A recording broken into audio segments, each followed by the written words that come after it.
ऊर्ध्वं ब्रह्माणि मे रक्षे दधस्ताद्वैष्णवी तथा एवं दश दिशो रक्षेच्चामुण्डा शववाहना जया मे चाग्रतः पातु विजया पातु पृष्ठतः अजिता वामपार्श्वे तु दक्षिणे चापराजिता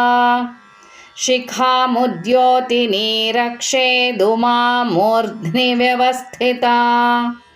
मालाधरी ललाटे च भ्रुवौ रक्षेद्यशस्विनी त्रिनेत्रा च भ्रुवोर्मध्ये यमघण्टा च नासिके शङ्खिनी चक्षुषोर्मध्ये श्रोत्रयोर्द्वारवासिनी कपोलौ कालिका रक्षेत् कर्णमूले तु शाङ्करी नासिकायां सुगन्धा च उत्तरोष्ठे च चर्चिका अधरे चामृतकला जिह्वायां च सरस्वती दन्तान् रक्षतु कौमारी कण्ठदेशे तु चण्डिका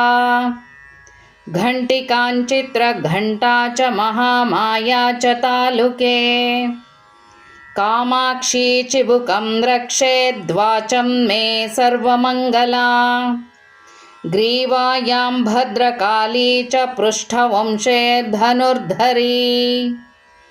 नीलग्रीवा बहिः कण्ठे नलिकान्नलकूबरी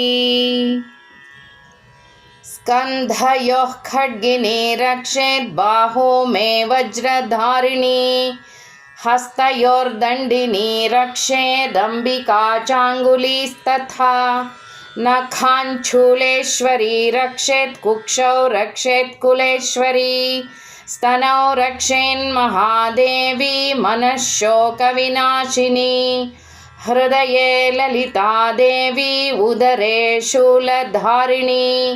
नाभौ च कामिनी रक्षेत् गुह्यं गुह्येश्वरी तथा पूतना कामिका मेढ्रङ्गुदे महिषवाहिनी कट्यां भगवती रक्षेज्जानुनी विन्ध्यवासिनी जङ्घे महाबला रक्षेत् सर्वकामप्रदायिनी गुल्फयोर्नारसिंहे च पादपृष्ठे तु तैजसी पादाङ्गुलीषु श्रीरक्षेत् पादाधस्तलवासिनी नखान्दंश्राकराली च केशांश्चैवोर्ध्वकेशिनी रोमकूपेषु कौमारी त्वचं वागीश्वरी तथा रक्तमज्जावसा मांसान्यस्थिमेदांसि पार्वती अन्त्राणि कालरात्रिश्च पित्तं च मुकुटेश्वरी पद्मावती पद्मकोशे कफे चूडामणिस्तथा ज्वालामुखी नखज्वालामभेद्या